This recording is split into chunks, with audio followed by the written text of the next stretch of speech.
team effort. Have you ever been a part of an interview that you're not a part of? Yeah.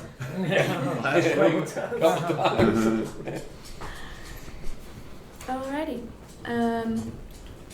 Welcome to the podcast. Nate Fredrick and Matt Daniel here. We're out in Turkey, Texas, or Matador, and we were at the Cowboy Fandango festival this weekend, and Nate came up and played, and they are all here. So welcome to the podcast. How are Happy you to be liking here. Turkey? I love it. It's great. Texas always has like something special that I forget about when I'm away from the state for any amount of time, and it's always good to be back here. I've been coming here since 2014? Probably. No, No, it's been 2000, probably 18. Mm-hmm. But yeah, Do you prefer it over Springfield? totally. Yeah, and I prefer pretty much every city over Nashville. So. Not a Nashville lover. Well, No, how I've been did... there for a decade, and it's moving in the wrong direction. Well, y'all both have written a lot of music together, released songs that y'all, and Ben Chapman as well, y'all all write a lot together. How did y'all meet in Nashville? You go first. well, I was living with a guy named Ryan Nelson, and Nate just kind of showed up there one day. I don't know if it was after a round or he spent the night or something. So I think I had met Ben like 2 days prior to this, and To you, us meeting? yeah, Yeah. No, Nate asked me to write. We were just hanging out at Ryan's one time, and I was kind of tired of writing with a bunch of other people, and he asked me to write, and I agreed to it. We wrote All Ever Need song. with Chad Bishop, Chad, and that's also who we wrote Caroline with, because we all had soon after that. a Caroline in our life that was like untouchable. But yeah, like I'd lived in Nashville so I moved there in 2015 at 25 years old, and my first 2.5 years in Nashville was just kind of a disappointment, as far as like finding people that weren't trying to be pop country music. Superstars. Yeah, I mean, it's just, but when I met Ben and Matt, and it was actually because I met Ryan Nelson, who Matt moved in with at Revival, which Rob Snyder ran at Tin Roof on Demumbrian. Yeah, that's where church was every Tuesday night. Uh-huh. And I left my guitar in the back of Ryan Nelson's truck bed. And so that's when you say I just showed up, I showed up to go get my guitar. Yeah, because we tied one on that night, and I had to go get my guitar in the morning. That's a risky move, leaving it in the back of Ryan Nelson's. Well, at that point, I didn't know how unreliable he was. But then 2 days before that, I don't know how I got hooked up with Ben Chapman, but it may have been through Revival also. Mm-hmm.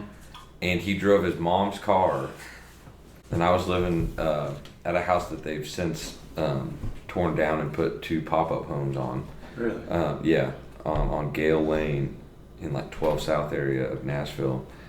And Ben showed up, and he said that he stopped and got like a flannel shirt or something because he didn't feel like his shirt was like cool enough. Because like, when people think about Nashville, I guess they have like preconceived like notions of like what people are like. And Ben showed up, and I was, had been in Nashville for 2.5 years, and He was was not optimistic, to say the least. And I was drinking whiskey out of a coffee cup when he showed up in the morning. Yeah, and I was like, this guy is, something that I've been looking for, just from an authenticity standpoint. And he didn't have long hair. He was like 19 years old. I mean, he was young. And then 2 days later I met you, and so like at that point, like, you never know how close you are to stuff, and that's can be a menacing thing, that like you can think you're moving in the wrong direction, but you could be 2 steps away from the whole thing turning around, So I truly, because of all that, like, it made me a believer that like you're always where you're supposed to be, because I didn't think I was, but if I wasn't, Yeah, wouldn't be here. Yeah. trusting the deal, trusting. Trusting the cape. Yes. Yes. Well, the three of y'all have done quite a few shows all together in Nashville and all of that. Is there any chance you three would reconnect and maybe do some music now at this point where y'all are? I think Or that is that- what we're doing here is like hopefully the start of that. Step in the right direction. Daniel Fredrick and Chapman. With brothers. Yeah. That's what we talked about, Yeah. Before I moved out of Nashville. mhm. Yeah, we were thick as thieves for a while. And we always knew that Ben Chapman was definitely like the golden boy, Yeah. for sure. And he still is. Like, he's one of the most talented songwriters and like most genuine people that I know. Yeah. And I would love to make a record with him. Like, I think that would be awesome. Yeah. One day. One day. Yeah, I mean, I think that moment in time of 2 years when we were all writing songs together with like Gabe Lee and Harper O'Neill and Tyler Halverson, and like, you don't get that snapshot again. Like, that was an incubation period for like everyone's careers, and Right. there's a beautiful thing that happens when we didn't have any fans or champions of our music. Like, we were the artists and we were just fans of each other. That's And really now, special. yeah, I mean, like, I think we tried to realize it in the moment, but like, I really see it in high def now, that it's like, oh damn, like, you can appreciate it, but like, you cannot recreate that, Mm-hmm.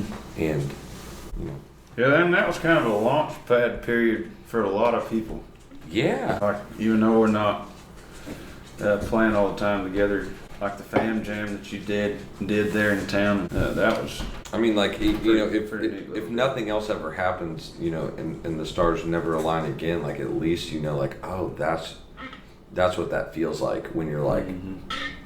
you can feel so out of place for so long, so Relax. perfectly lucky in the situation after that. And I think that's like really what being an artist or a human being is really about. It's like, it's not supposed to be easy, because everybody would do it Right. if it was. And yeah, I mean, It's a tough industry.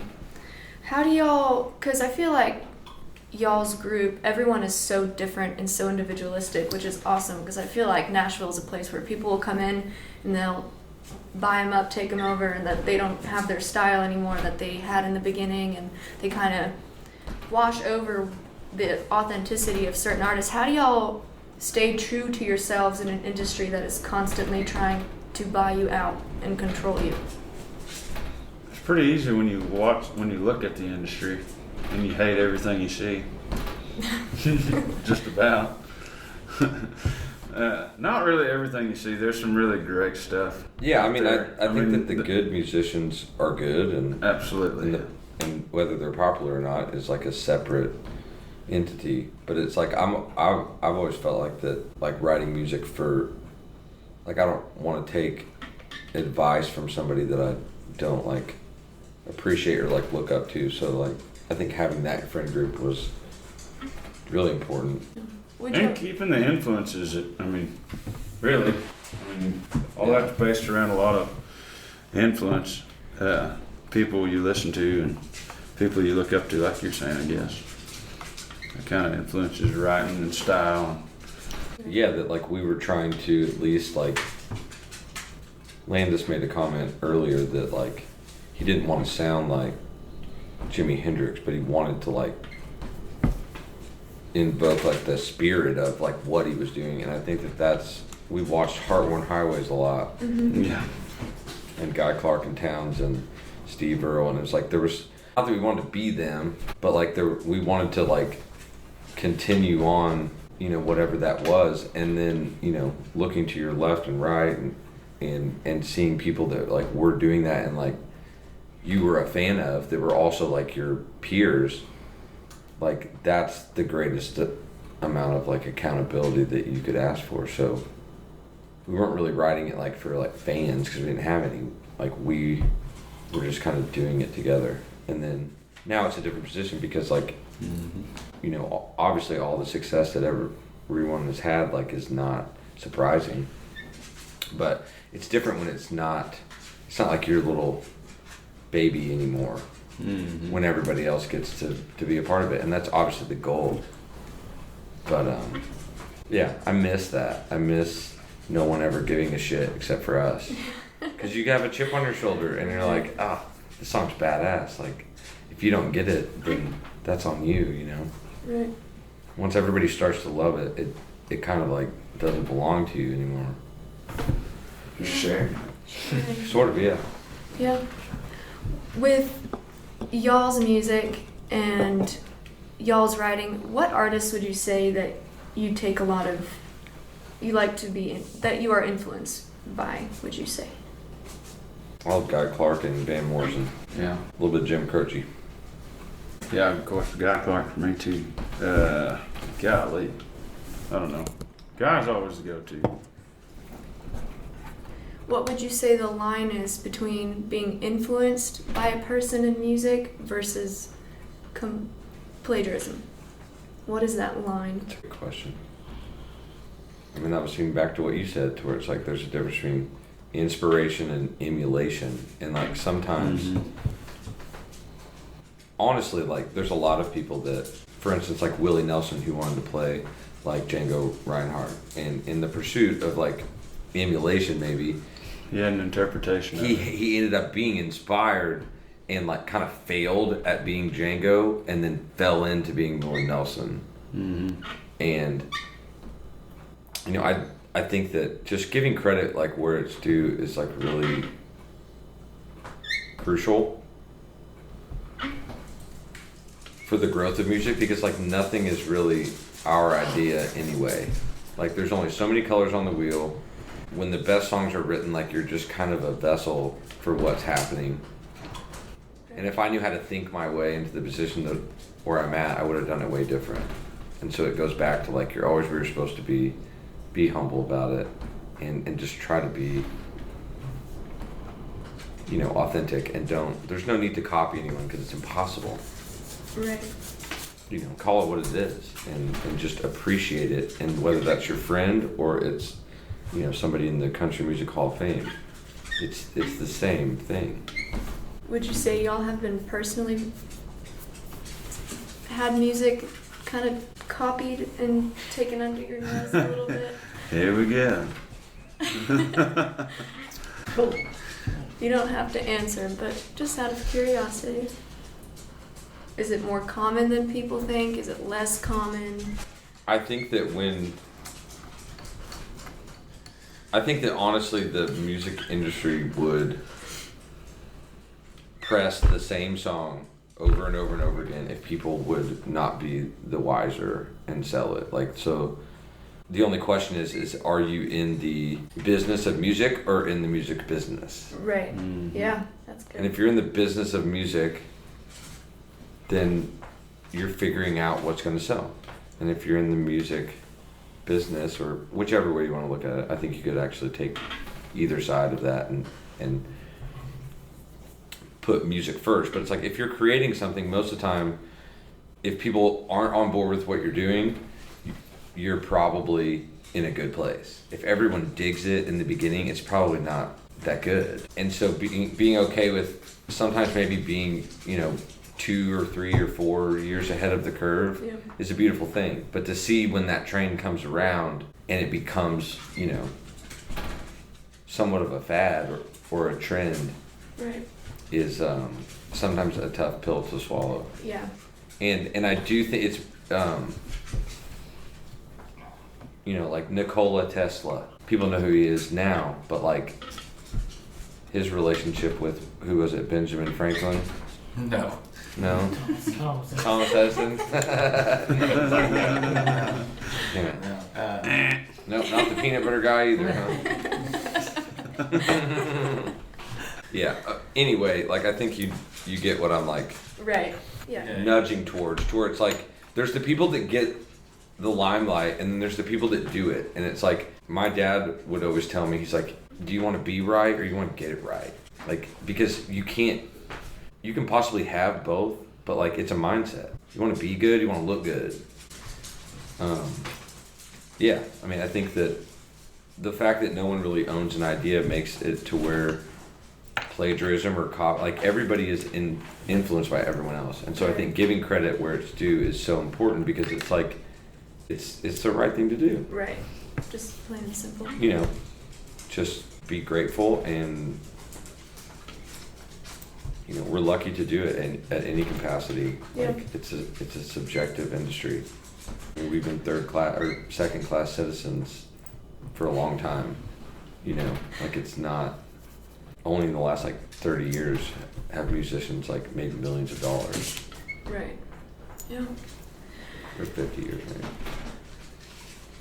Yeah, probably 50. Yeah. Mm-hmm. I mean, there's lots of But you know what I mean? there's Like, lots of artists who have written songs that they're not on the songwriting credit. yes.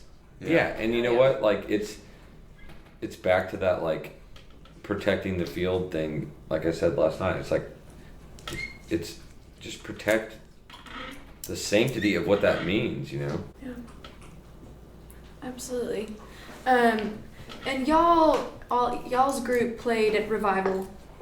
That was a Tuesday night thing, I think is what y'all were saying.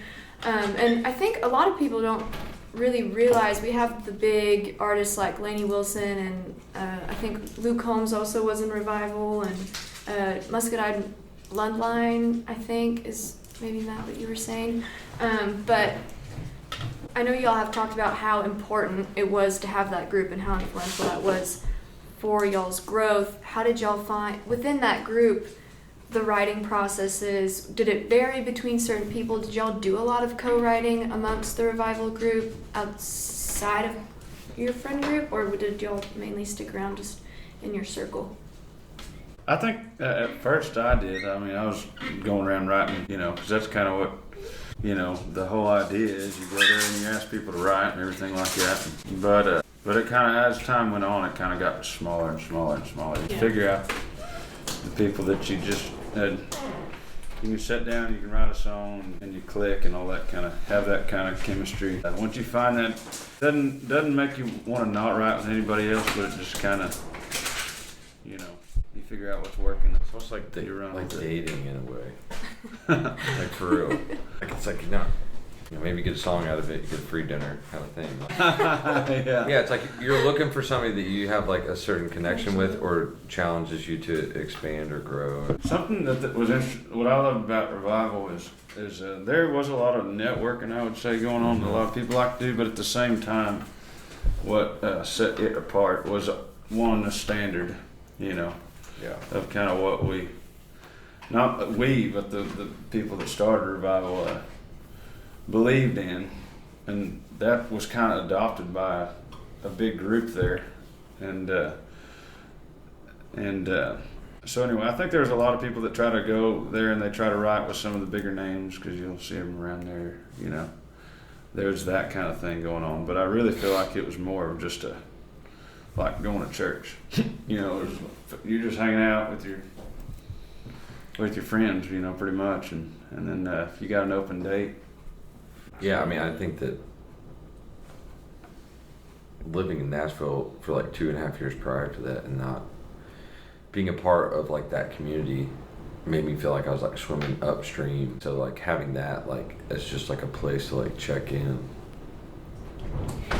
and share like new songs that like you've been playing in your bedroom, or that you had just written that day with somebody else that you were playing on the Revival pew with. Like that's, you know, it was at least the country music or songwriting type of thing that I had imagined in my mind before I moved to Nashville. And the fact that existed and I was like got to take part in that, super cool, you know. And I don't know if it exists in that capacity anymore, but there's a lot of times that you'd be sitting down and writing and with somebody, and they're like, "Yeah, I'm playing Revival tonight." I'm like, "Oh, okay." You go play, and also was kind of fun to come out of some of those rights and hear them play for the first time in front of people. And you're not just playing in front of people; you're playing in front of, you know, a lot of people that you respect. Well, I feel like that's how the Dreamer was once we finally finished that song. Yeah. We're like, this is a song that we really like, but it's like it doesn't demand any attention. Mm-hmm. If people are talking over it, like it's a talking song, so like it's either gonna fly or die really quick. And I think that comedians have that, in big cities where like they go test out their material to see, like, and there's other comedians there, and like you need that. You need to work it out. It's the other part of the writing process that Revival and places like that. And I think really like what Nashville, is really about. That you go to creative towns and places so that you can get better, not so that you can show people what you do, but so that you can, have the ability to. I think it will hone your craft. Always be more rewarding if you try new material and a peer walks up and says that was really good. Absolutely. Than just a normal person who sat in the back of the bar. And I think that's the powerful thing, going back to like our group of friends, or whatever that moment in time was. It's like we were writing for that. Yeah. We were writing for a peer to come up and be like, that was great. We weren't trying to sell anything to anybody. Right. We were, and I think that like that's an amazing point, because like the power of peer appreciation is unprecedented. Especially when you're amongst a lot of them, you have a lot of respect. Yeah, it's like when your hero, who's your friend, comes up and says, I really, really like that, you're like, all right. Yeah. Boom. Nothing really else matters outside that, as far as. And so it makes you laser focused, Yeah, get any kind of approval from a crowd. And I think that what's his name, Rick Rubin, who's always on Instagram, he said the audience comes last, And I don't agree with everything he says, but like I definitely agree with that it's like the people don't know what they want, because if they knew it, they would make it. Right. And it's your job to honor the people enough to give a fuck enough about what you're doing to give them something that will change their perspective, or you're just a parasite leeching off of people. Yeah. Sorry. I will say, I will never forget when Nate played the Dreamer for the first time at Revival, because there's quite a few people there. It was a place where you kind of, you respected the music, so you didn't talk very loud, but he silenced that place for that song. I thought that was pretty wild. I was like, wow, he just silenced the room with a talking song. That is. And after that, it was a sing-along song, and when you hit the chorus, get up there and sing along. The Dreamer is. I really love the song. I think it is a great song. Because you both and Ben wrote that song, correct? How did y'all come up with that idea? Because it's such a unique song. And talking songs, I feel like, are ones that are very overlooked. And most people don't pay attention, but this one is so special. And like Matt said, it grasped the crowd. Me and Ben were watching Heartworn Highways at that Gale house that we were at. And I think we started to write the story of what was going on like first. And then Ben left, and a lot of that song is actually like, some of it is inspired by Chris Christopherson, and the other parts are inspired by like Elvis. Like that chord, like that crooning kind of thing going on. And then Meda again with it, because like part of like all of our writing process was like we'd like get an idea and mess around with it, and then like revisit it, later that night or the next day. And me and Matt and Ben hung out every day essentially, and so then we kind of like were jamming around and brought it back up and ended up finishing the rest of that story. And it was loosely based on like Ben being young and just kind of like Sunday morning coming down, like that was a part of it, but like it definitely was like the spirit of like what a talking song like was to me. Yeah. And the challenge to do that was more, I think, what was appealing about it. It wasn't like, let's write a really good song, it's a talking song. It's like, how the fuck does Guy Clark bring me to my knees and he's just like smoking a cigarette and telling a story? Yeah. You know, how does Charlie Stout, how did like there is it's almost like the coolest guy in your high school that like just doesn't care. He's not trying.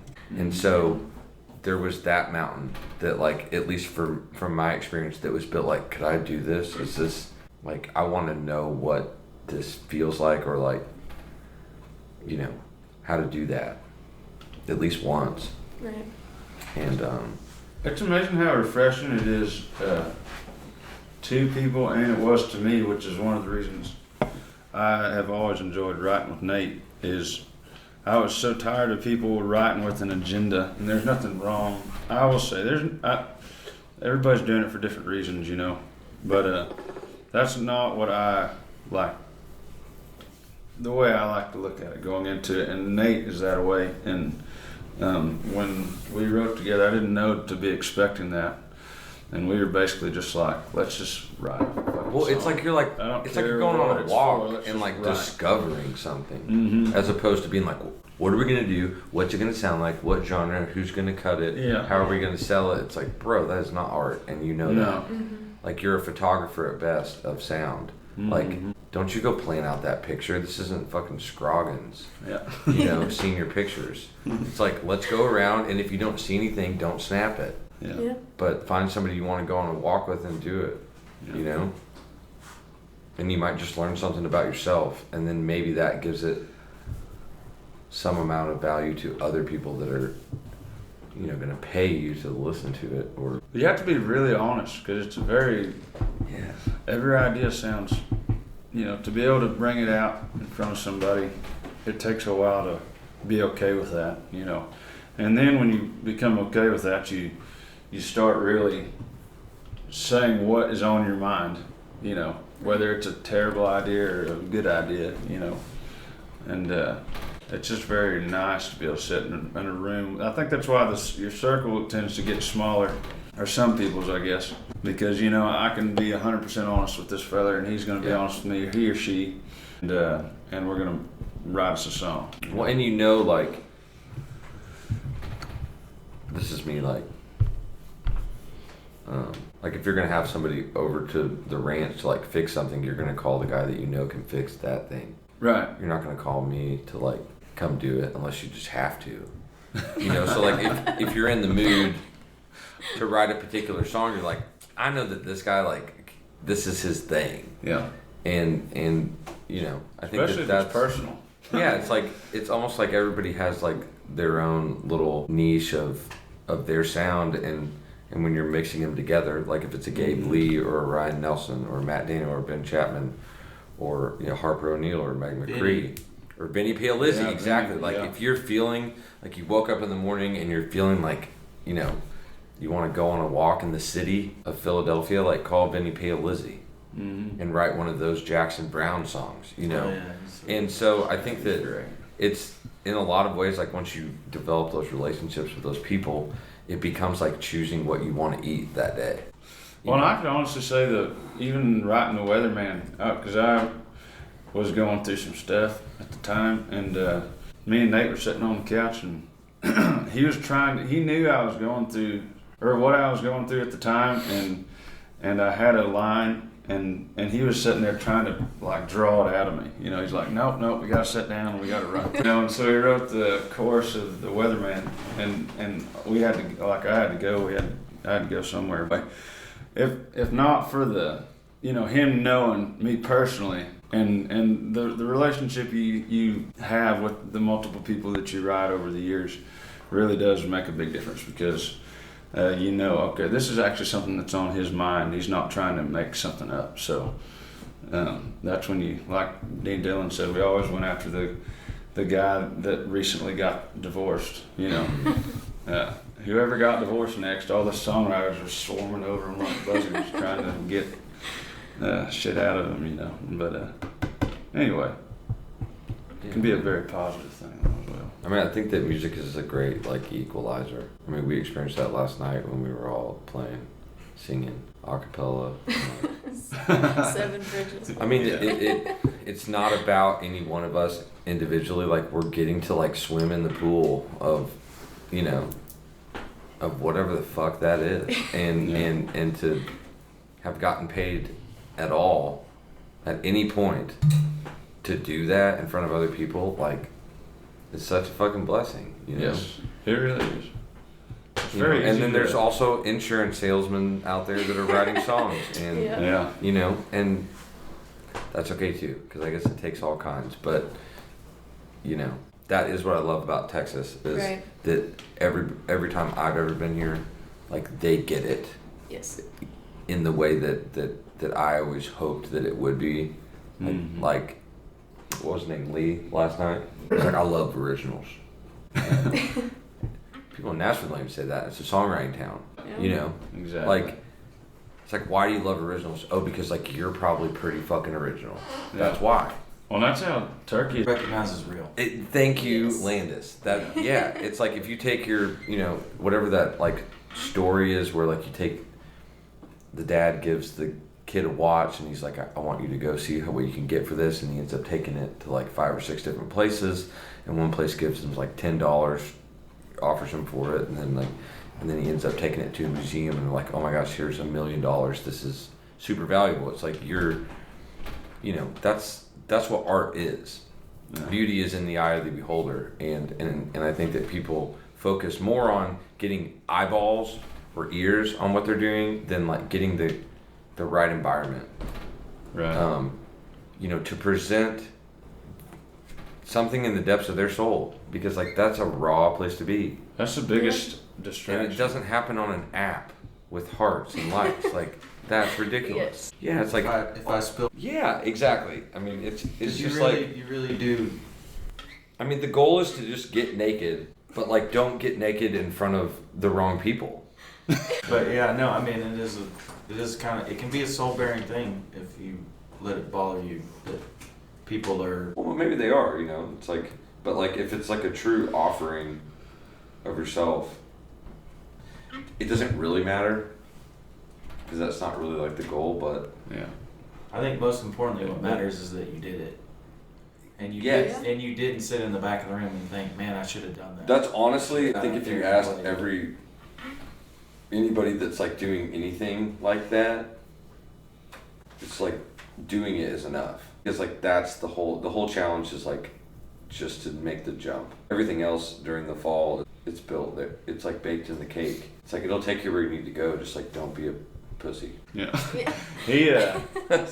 He gave that last time I heard that spiel, I decided to make my first record, but that's exactly how it went too. Yeah, I mean, so it is that the Guy Clark. It's like, On the phone, yeah, he just yeah, and he ended that conversation. He just you know, man, and just there's trust room enough for everyone. If everyone wants to make the jump, Yeah. great. Because we just did that last night. If everyone wants to play music, oh, there's not enough room. There's not enough food. Like the sustenance in music is indefinite. But what else are we gonna do? Talk about euthanasia? Well, but what I'm saying is like, It's like piece of music. it's the only Piece of thing. catfish. It's the only thing that brings people together, and it doesn't have like tickets that it sells. You know, Yeah. it's like there's room enough for 1 million people to play music together at the same time and get the same amount of experience. Like, just because you're playing doesn't mean that like I'm getting a lesser amount of what that's creating. Everyone's at 100% of like experiencing it. It's like a fire that folds in on itself. Dude, yes. It just exactly. keeps burning. And I think that that's really what brings everyone to music, whether that's where you're at right now or that's what it is. It makes you feel alive. Because there's a lot of life in that, and there's a lot of different perspectives. Well, it's like when Matt says it's like going to church. Absolutely. It really is. I mean, Yeah, because you those concert halls can be like a cathedral. Yeah, and you feel it, and you believe in it, and it exposes you, and it scares you, and it excites you all at the same time. And I think, you know, all art can do that. Mhm. Yeah. And y'all are recording a record today, correct? We were attempting, yeah. Attempting. Yeah, we're going to do it, yeah. Yeah. How many songs are y'all putting on that record? 12 probably. Yeah, 10 or I 12. think we're gonna do some different renditions of past songs, some new songs, Yes. some songs we wrote in 2019 that never made it to anybody's record. Yes. Yeah, and it's gonna be kind of a snapshot of what this weekend was for me and Matt, and you know, That's gonna be kind of cool to relive. like Some of those that's songs. what I felt like that I've been doing since I've been here.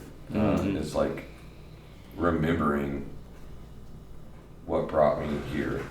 Yeah. And sometimes it's easy to move on to the next thing and like just focus on where you want to go instead of like where you've been and how far you've come, you know. And so I hope that that's like what the microphone picks up, is like, you know, this thing knows what it is. Yeah. And it's not cocky about it, but like it is confident. I feel like that's where kind of we at least both are, because we've been super low, super high. Like we spent a lot of time together. There's a lot of depth, like to like our musical brotherhood. I think it shows when y'all's playing for sure. Yes. Yeah. When you play Kat together. Hasty was like, she's like, well, how often do y'all practice your harmonies or like playing? I was like, man, Once a year. Once a year. Anyway, Yeah. like, I call Matt Christmas, you know. I go up and have Thanksgiving. Yeah, with it's like family. there's just when you Play a you know, show. Well, being in the room when y'all play together, you can tell there's an unspoken trust. I think that's what Wherever yeah. the song goes, you trust Matt when you're, you know, like he'll do lead. Yeah. And he's just picking. Suck at it most of the time. Now, you did pretty good, man. I mean, you fought. Yeah, it's. I mean, you're definitely. I mean, even when it's all of us, like last night when we were playing, like you're going on a walk, like with everyone. Yeah, and And you're really, looking up at the sky, and somebody's like, "Joe, look at that over there," and everybody's like, "What the fuck?" You know, like, you know, you really like you're connecting with yourself and everyone else and whatever the heck life is around you, and like Yeah. if you can find somebody to, as you say, what is it, walk the trail? What's your adage that you say, Landis? You're like, ride the river. You're a good man to ride the river with. I think that like in the aggregate, like that's like what music is, man. It's like find your people that you want to ride the river with, and the river is music, and the river is discovery. I think what makes playing with Nate so fun and Ben is every time I think live music thing I love about it is you're really creating every time you play the song, even if you already wrote it. Totally. Or sang it 100 times, because it's a new rendition. Well, it's like you're writing it, while So, you're doing it. Yeah, so if you're playing with somebody that you're used to creating something with, it just makes it a lot of fun. You know, that's when everything around you starts going away. You start making music, and that's. Well, it's like when you do it that way, it's like each time it's like going back to a special place, and you're like, hey, remember? Yeah, sure. Well, and sometimes like the best way to speak to yourself is like through another person. That's why like teaching is the highest level of learning. So there's so many times in writing a song or talking about something, like with Matt, I'm like telling him something and I'm like, God damn it, I needed to hear that. And like that's like what songwriting can be, where it's like, oh shit, I'm like giving you a lecture, but I'm talking to myself, you know. In that safe place, like music can be therapy in that way too, you know. So it's, I don't know, it's saved my life 10 times over. Same. And it almost killed me too. Yeah. Same. So keeping me alive. yeah. And it's not just indicative to music. Like, it can be cowboying, it can be golf, it can be running. It's where do you meet life inside of what you're passionate about. And that's like really what we're talking about. It doesn't have anything to do with notes and songs and if they're good or not. Like it's opening yourself up to like what inspires you. Yeah. Yeah. Yeah. That's how you know you're living. Yeah. And that's all we're trying to help each other do. Everybody in Texas like seems to get that. I haven't met anybody that doesn't get that. Yeah. I guess because they all went somewhere else. Yeah. Cheers to that. Yeah. Yeah. So, just to kind of wrap it up a little bit, I know Nate, you and the Wholesome Boys releasing some new music this year. Yep. Super exciting. What are some shows that y'all have coming up, and where can people find you on social, which I know y'all love social media, but where can people find you with? Well, we have a website, thewholesomeboys.com for the band, and then we are playing our March to Michigan is what we're calling it, like a little tour. March 20th, we're in Louisville, and then we're playing in Nashville on the 22nd, and then we go to Indianapolis, Fort Wayne, Indiana, Chicago, Detroit, Lansing, Michigan, Detroit, Michigan, and then we end in Ypsilanti. And during that time, like our song Ypsilanti, which is our 4th single off of that record, comes out. So we still have a booking agent, but we've been working really hard to self-book ourselves, and I'm really proud of like the teamwork that we have. It's a hell of a band. Y'all are awesome. I really appreciate it. It feels it's taught me other lessons that I didn't get to learn in like what we've talked about in this interview, but I've been able to bring that part of myself to the band. Yeah. And there's some similarities, but like like this weekend has been like a tremendous remembering for me. Yeah, likewise. And, rock music is cool, but country music is like really real. Yeah. I mean, it is. Beer. We need some beers passed around. Where can people find What's you up, at? Oh, mattdanielmusic.com, and then all the socials. You also have a record coming out this year. Yeah, putting a record out, I think on I believe it's the 28th of March. Okay. Be the last weekend. Yeah. Yeah, me and Nate, I'm excited about it as well. Nate Yeah. and Ben are the other writers on it, so that was pretty cool to get to do that. But we just put the last single out for it. Long Way Home. Long Way Home. That's yeah. a good one. That's my favorite Yes. song. That song is important, essential. I go. That's why I don't want to film all those. Yeah, the scene is quite interesting. I'm glad we're not filming it. But thank y'all so much. Hopefully you'll be back in Texas soon and doing this. for We sure. should do this yearly. May 24th. Yes. Oh, in damn. Y'all be in Dallas. Dallas, The yeah. boys will be in Dallas. Oh, It's yeah. not really Texas, but Yeah, it's not really It's- I mean- Texas. It's not. I know it. I can say it. It's not quite Texas, but That's where all the saddle tramps end up. Prostitution's legal there. I remember that hotel we stayed at? Yeah, Harry Hines oh, can be rough at night.